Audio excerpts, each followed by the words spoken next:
Chapter 14. Subtler than space is the sense of AM-Ness. Beingness can act in the world only with the aid of a body. This body is the quintessence of the five elements, and the quintessence of the body essence is the knowledge I am. In the absence of a body form, the beingness cannot know itself. So you should hold on to that indwelling principle, the beingness only. The potential for all activities rests with beingness, which is in dormant condition in food body juices. These juices emanate from the five elements.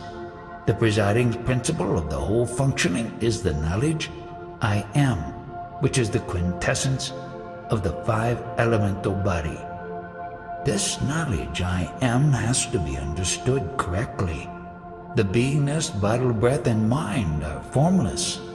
In the course of the five elemental flow, various body forms of the multifarious species are created. When the vital breath infuses these different body forms, the beingness also expresses itself through them. Vegetable essence, which is called sattva, goes into the making of the diverse bodies of species. And in the bodies dwells the sattva sense of being. Each species is given a name according to the shape or form of the body. Expressions and actions of the species vary according to their body forms. Of all the species, the most evolved is the human being, who therefore qualifies for the title Ishvara, God. With the functioning of the vital breath, mind flow begins in a human body, and actions are performed according to samskaras, which are impressions collected from the outside by mind. A body may be dark, fair, tall, or short, but the indwelling principle, which is the knowledge I am, has no color or dimension. Just like the vital breath and mind, it is merely a sense of presence, of feeling, of effulgence. And mind functions like its vehicle or medium for executing worldly activities. You want to meditate, and so you should. Real meditation is to abide in this sense of being. In fact, meditation means the sense of being holding on to itself. It is said that after death one goes to heaven or hell, but this is mere concept and hearsay. When a body has died, the indwelling Atman sense of being loses memory of its beingness and does not know it is. In that state, there is no sleep, waking, and knowingness. You should understand this clearly. If one thinks one is the body, one becomes a slave of mind and suffers accordingly. Therefore, you should completely identify yourself with the highest principle in you, which is the knowledge I am. This will elevate you to the status of Brihaspati, the guru of gods. You think you are somebody, but you are nothing of the sort. The sense of being is expressed through the body as a consequence of the all-pervading absolute. This sense of being is deeply infatuated with itself and is termed Atma Prem, self-love. It is also called Guna, Shiva, Brahman. It is the self-love that is functioning through different bodies. Since there is only this principle expressing itself in different ways through the different vehicles, there is no you, I, or he. When the body dies, it decomposes into the five primary elements, and the vital breath, prana, merges into the universal air, and the guna, that is the sense of being, instantly becomes nirguna, or non-being, just as a flame is extinguished instantly. Please listen to my talks intently. If there is no vital breath, the guna has no quality of being. Only so long as the guna exists do grand titles such as Shiva, Brahma, and Vishnu apply. Without prana, the vital breath, there is no movement or dynamic quality, either of the body or even of the guna. In short, when its dear friend and attendant prana quits a body, the presiding principle, guna, also evaporates. In a heap of grain, consciousness is latent, and in the presence of favorable conditions, it will manifest according to the form and quality of the species. If you have any questions on this topic, please ask. Are biological forms created naturally without any purpose? Yes, but a particular species procreates only within the pattern of its own image. Man does not beget a lower animal or vice versa. Coming back to the sense of I-Am-Ness, you should understand that it is the subtlest principle, subtler than space even.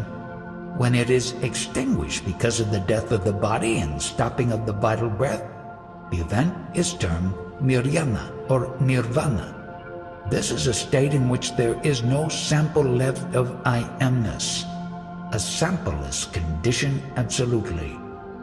The state does not know it is, and is beyond happiness and suffering, and altogether beyond words. It is called the Para-Brahman, a non-experiential state. What is the blissful state in meditation? When the meditator forgets himself totally in meditation, it is Visranti, which means complete relaxation ending in total forgetfulness. This is the blissful state, where there is no need for words, concepts, or even the sense of I am.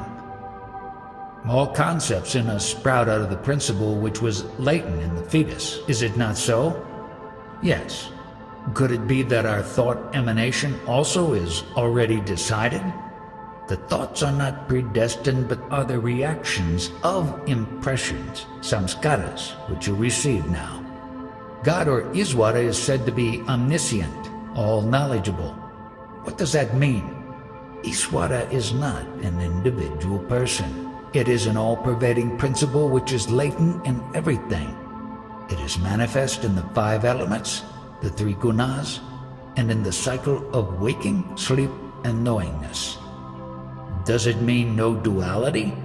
Duality is only at the body-mind level. In the all-pervading universal consciousness, millions of births take place every day. But in its basic absoluteness, it is ajanma, the unborn. Although as universal consciousness it is multi-qualitative, as the absolute state it is nirguna, non-qualitative.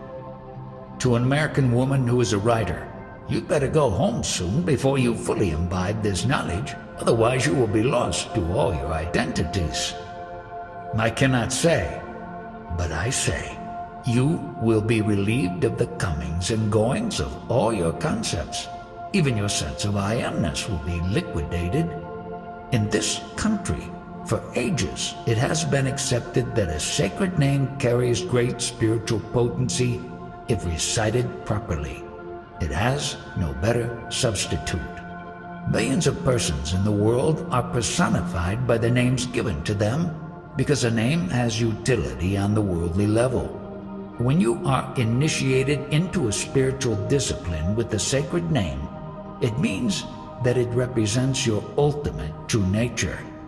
Be one with the sacred name completely.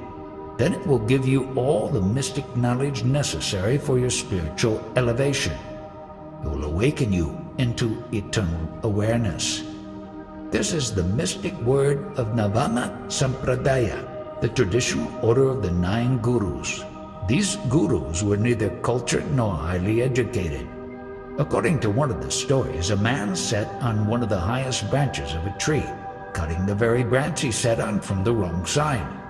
A guru passing that way, seeing the naive man's one-pointed attention, took pity on him and blessed him with the name which the man recited diligently. In due course, this simpleton himself became a great sage. Such is the power of the sacred name, recited with concentrated attention. March 29th, 1980.